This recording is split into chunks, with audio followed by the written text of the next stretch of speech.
UP के मिर्जापुर धर्मांतरण gang मामले में एक बहुत बड़ी खबर आ रही है। जिम की आड़ में धर्मांतरण के मामले में मुख्य आरोपी इमरान खान से इस वक्त मिर्जापुर में क्राइम ब्रांच की टीम पूछताछ कर रही है और करीब 45 मिनट की पूछताछ में कई अहम खुलासे भी हुए हैं। इमरान का कनेक्शन यूपी के गाजीपुर से भी सामने आया है। पुलिस इमरान खान से धर्मांतरण के पीछे विदेशी फंडिंग, ब्लैकमेलिंग से भी जुड़े कई सवाल पूछ रही है और 25,000 के इनामी धर्मांतरण मामले के मुख्य आरोपी इमरान खान को पुलिस ने दिल्ली एयरपोर्ट से उस वक्त गिरफ्तार कर लिया था जब वो परिवार के साथ दुबई भागने की फिराक में था और इसके बाद उसे यूपी पुलिस दिल्ली से मिर्जापुर लेकर आई है, जहां उससे इस वक्त सख्त पूछताछ की जा रही है। लेकिन सूत्रों के मुताबिक इमरान का नेटवर्क दुबई और मलेशिया तक फैला हुआ है। क्या क्या काले कारनामे हैं? पूछताछ और पड़ताल जारी है। इस मुकदमे में अभियुक्त पंजीकृत होने के पश्चात 6 अभियुक्तों की गिरफ्तारी हो चुकी है। अभियुक्त इमरान को हमारी पुलिस के द्वारा दिल्ली से लाया गया है। गहनता से उससे पूछताछ हो रही है और ये ट्रांजिट रिमांड पे यहाँ लाया गया है। माननीय न्यायालय के समक्ष आज हम इसे पेश करेंगे। ये कहाँ भागने की कोशिश कर रहा था सर? दुबई। कुछ इसके अभी पूछताछ सर हुई है क्या? कोई कनेक्शन अभी निकले हैं कि ये क्या कर रहा था, इसका क्या पूरा प्लान था इसको लेकर के? गहनता से पूछताछ हो रही है। जो जानकारी होगी आपको संबंधित को समय से इसको सूचित किया जाए। और ये एक बहुत अहम मामला है उत्तर प्रदेश के मिर्जापुर का धर्मांतरण गैंग और इस पर अब पड़ताल लगातार जारी है। लेकिन आज की खबर है हर उस परिवार के लिए एक बड़ी चेतावनी जहां महिलाएं और लड़कियां फिटनेस के लिए जिम जाती हैं। उत्तर प्रदेश के मिर्जापुर में भी जिस तरह से जिम के अंदर ही प्यार, ब्लैकमेलिंग और फिर धर्मांतरण का खेल चल रहा था, उसने तो पूरे देश को ही हिलाकर रख दिया। ऐसे में सीधा सवाल यह है कि क्या जिम अब सुरक्षित हैं? हम आपको बताएंगे किस तरह की जिम में होती रही साजिश और शिकायत से लेकर गिरफ्तारी तक पूरी कहानी हमारी इस रिपोर्ट में देखिए।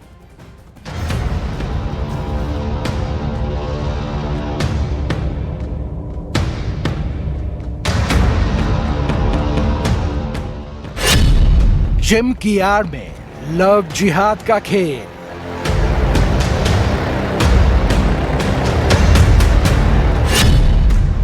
छल, बल और प्रेम जाल की खौफनाक साजिश।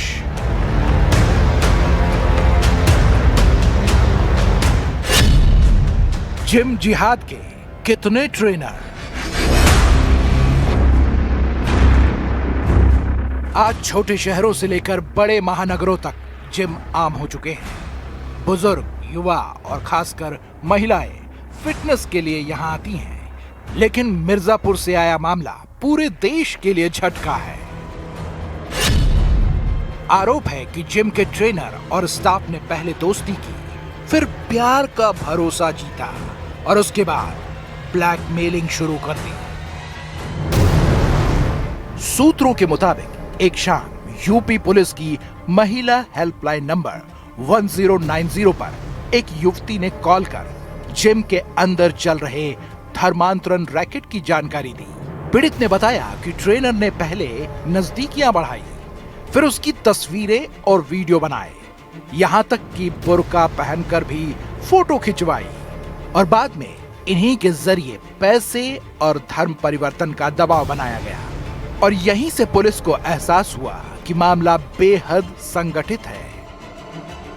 मुख्यमंत्री योगी आदित्यनाथ ने महिलाओं के लिए डेडिकेटेड 1090 यानी 10 नंबर हेल्पलाइन सेवा की शुरुआत की थी ताकि महिलाएं 1090 पर कॉल करके अपनी शिकायत दर्ज करवा सकें। मिर्जापुर धर्मांतरण मामले की एक पीड़िता ने सबसे पहले 1090 पर ही कॉल की और अपनी आपबीती सुनाई। शिकायत के बाद पुलिस ने पीड़ित और उसके परिवार से संपर्क किया, लेकिन सामाजिक दबाव के डर से वो लिखित शिकायत देने से हिचक रहे थे। इसके बावजूद एक इंस्पेक्टर स्तर के अधिकारी ने खुद जांच शुरू की। 1-2 दिन बाद ट्रेनर को पूछताछ के लिए बुलाया गया। बातों बातों में पुलिस ने उसका मोबाइल फोन चेक किया। ट्रेनर पहले ही कई डेटा डिलीट कर चुका था, लेकिन एक पासवर्ड प्रोटेक्टेड फोल्डर पुलिस की नजर में आ गया। सख्ती के बाद फोल्डर खुला और अंदर से करीब 50 लड़कियों के फोटो वीडियो मिले, जिसमें कई बुर्का पहने हुए भी थीं।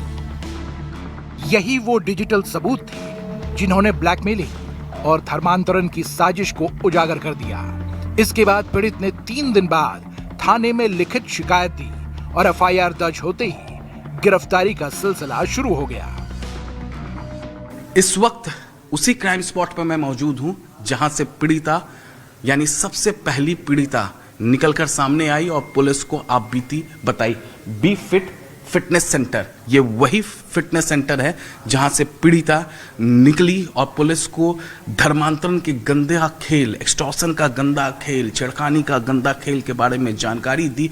इन्वेस्टिगेशन शुरू हुआ और सबसे पहली गिरफ्तारी जो हुई इस पूरे मामले में, यानी जो अहम सुराग पुलिस को मिले ट्रेनर के मोबाइल से, वो इसी जिम सेंटर से मिले। जैसे जैसे जांच आगे बढ़ी, साजिश की परतें खुलती चली गई। पुलिस को पता चला कि जिम का मालिक, ट्रेनर और काउंटर स्टाफ सब एक ही परिवार के सदस्य हैं और मिलकर रैकेट चला रहे थे। अगर कोई लड़की एक ट्रेनर से प्रभावित नहीं होती तो दूसरा ट्रेनर पीछे लगाया जाता था। पहले भावनात्मक रिश्ता, फिर दबाव और फिर धर्मांतरण की कोशिश। जांच में यह भी सामने आया कि जिम में एक भी सीसीटीवी कैमरा नहीं था ताकि अंदर की गतिविधियां रिकॉर्ड ना हो।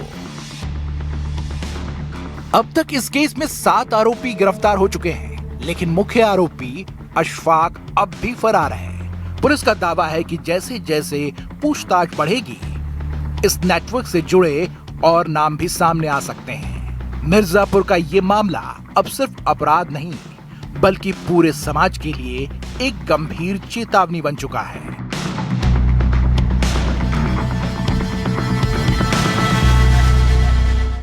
मिर्जापुर धर्मांतरण केस का मुख्य आरोपी इमरान खान दिल्ली एयरपोर्ट से गिरफ्तार कर लिया गया।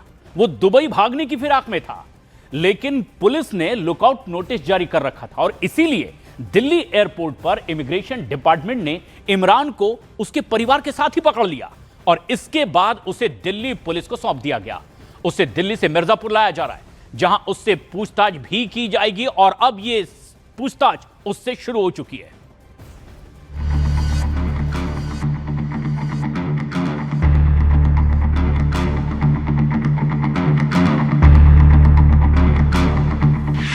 मिर्जापुर जिम धर्मांतरण गैंग का सरगना गिरफ्तार।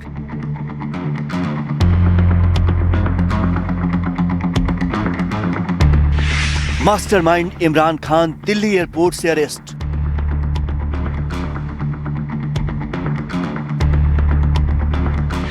पुलिस की गिरफ्त में इमरान समेत 7 आरोपी।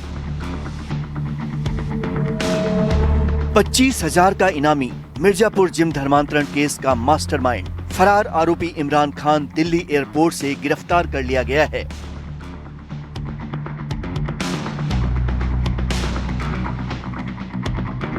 इमरान विदेश भागने की फिराक में था। पुलिस ने उसके खिलाफ पहले ही लुकआउट नोटिस जारी कर रखा था। जांच में सामने आया कि इमरान और उसके साथी अशफाक का नेटवर्क सिर्फ मिर्जापुर तक सीमित नहीं था, बल्कि दुबई और मलेशिया तक फैला हुआ था। पुलिस को इनके नाम करोड़ों की बेनामी संपत्तियों के सबूत मिले हैं। करोड़ों की लागत से बन रहे इनके आलीशान निर्माणाधीन बंगले बिल्किश विला पर भी पुलिस की नजर बनी हुई है। इमिग्रेशन डिपार्टमेंट दिल्ली एयरपोर्ट का इमरान खान को पकड़ लेता है जब ये दुबई भागने के लिए अपने परिवार समेत टिकट सहित वीसा सहित दिल्ली टर्मिनल में पहुंच चुका था। उसके बाद इमरान खान को दिल्ली पुलिस को हैंडओवर किया जाता है। उसके बाद मिर्जापुर पुलिस की टीम पहुंचती है दिल्ली और आज दिल्ली कोर्ट से इसकी ट्रांजिट रिमांड बनी हुई है, जो अब हमारी टीम उसको मिर्जापुर वापस ला रही है। अब तक इस मामले में इमरान समेत कुल 7 आरोपियों को गिरफ्तार किया जा चुका है। 2 पीड़ितों की शिकायत पर दर्ज मुकदमों में शारीरिक शोषण, मानसिक उत्पीड़न और जबरन धर्मांतरण के गंभीर आरोप सामने आए। पुलिस का कहना है कि ये पूरा गिरोह एक संगठित तरीके से काम कर रहा था।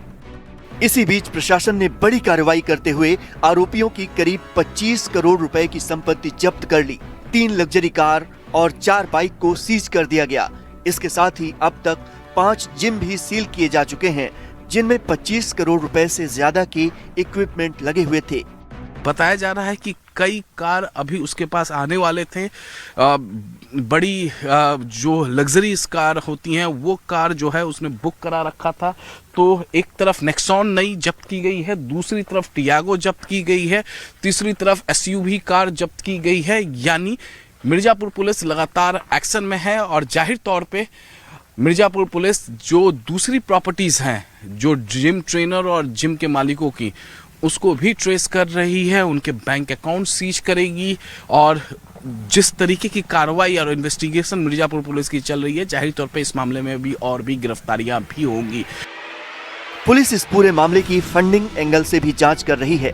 आरोप है कि हिंदू लड़कियों को टारगेट कर धर्मांतरण के लिए न सिर्फ जाल बिछाया गया, बल्कि उनकी तस्वीरों का इस्तेमाल करके भी फंडिंग जुटाई जाती थी। मिर्जापुर पुलिस अब आरोपियों की आर्थिक गतिविधियों की जांच में जुट गई है। सवाल ये है कि कम समय में इतनी बड़ी संपत्ति इनके पास कहां से आई। पुलिस को किसी बड़े नेटवर्क या बाहरी फंडिंग की आशंका है, इसलिए आरोपियों के